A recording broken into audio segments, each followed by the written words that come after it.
So 1 John 3:1 says, "How great is the love that the Father has lavished," which means poured out in abundance on us, that we should be called children of God.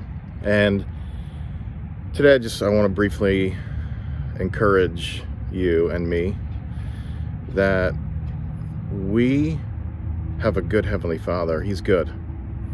He's better than we think he is. And imagine the best thought you've ever had about God, the greatest spiritual high you've ever had, where you knew that you were loved. Take that thought and magnify it, times it by 1,000,000. Those of you that are parents, how can you love your kids more? Those of you that have children, whether they're young or older, what would you not do for them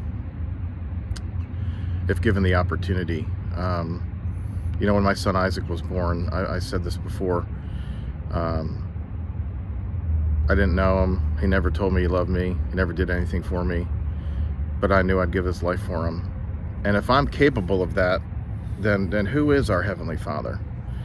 And I want to, I've been listening to some Paul Young. He's the author that wrote The Shack. He's just a brilliant mind. And I've said it before, I'll say it again, I don't really have an original thought. So this kind of comes from this podcast that I was listening to, and he talks about this idea of transactional theology. We live in a transactional culture where you do for me and then I do for you. We give money, we receive a product. There are transactions, there's this give and take, there are always strings attached. And unfortunately, that's true in relationships as well. But with the Lord, it's not transactional. He loves us with this lavish kind of love, and that is hard. I mean, that is really hard to imagine when we've grown up with parents or dads that weren't what we had hoped they would be, meeting our emotional needs and things like that. Or you grew up in an abusive household, or you've had fathers that just didn't meet the mark, and not only didn't meet the mark, but were abusive in some way. And so we get this picture of our Heavenly Father, and we've grown up in a religious system that really says, even maybe they don't say it out loud, but it's really transaction. If you do for God, he'll do for you.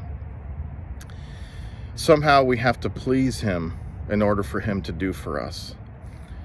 And we have options. I got lousy news today. I got lousy news this morning. It's nothing like earth-shattering. Everybody's healthy, but I just got lousy news. Really bummed out. And so I have options. I can say, well, Father, what did I do wrong? Where did I displease you? Where did I sin? How did I make you mad at me? How did I not earn this somehow? It seemed like this was lining up to be just like the perfect thing. And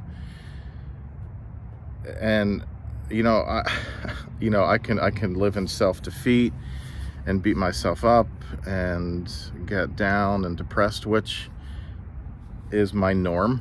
That's easy for me, and there's been some of that this morning. But the reason I'm making this post is because I'm going to make a decision to not do that. He's overwhelmingly good, and he, as a son to a loving father, he has wild plans for my life. And my prayer has been, Father, help me to tune into the frequency that you're speaking to me on, and help me to know your goodness. Help me to live in that definition of sonship or daughterhood, which is, as James Jordan said it multiple times, living in the constant revelation of him loving you. And that is so hard, because I just feel like such a failure. And I want you to know today, there is nothing that we can do to please him. He's wild about us. He's in love with who we are. There's nothing. Everything happens to draw us into relationship with him. So my options are to run away and live in self-defeat and say you don't love me and you're mad at me, and then relationship is breached, or I can run into the arms of a father and say, all I have is you. And I'm just going to continue to trust you over and over and over again. Your ways are not my ways. Your thoughts are not my thoughts. They're higher than mine. So if this speaks to anybody, I hope it does. Get away from transactional theology. We do need to hear more about. And then what happens is, you get slammed for, well, he has to be a judge. And I get all that. I get it. But overwhelmingly, he's shown us. Jesus said, if you've seen me, you've seen the Father. Where is the anger in Jesus? Where is this judgment in Jesus? I mean, he was a healer. He was a lover. And so be encouraged today that you are a son and a daughter to a Father that's wild about you.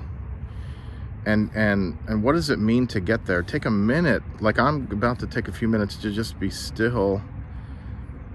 See if I can find that frequency to what he's saying to me in the midst of just a bummer of a morning. There's nothing we can do. There's no way we can earn it. We can't, it's by grace we've been saved through faith, not by works, because then we can boast. There's nothing we can do. Be encouraged. Have a great week, and hold on to the Lord. Have a great one.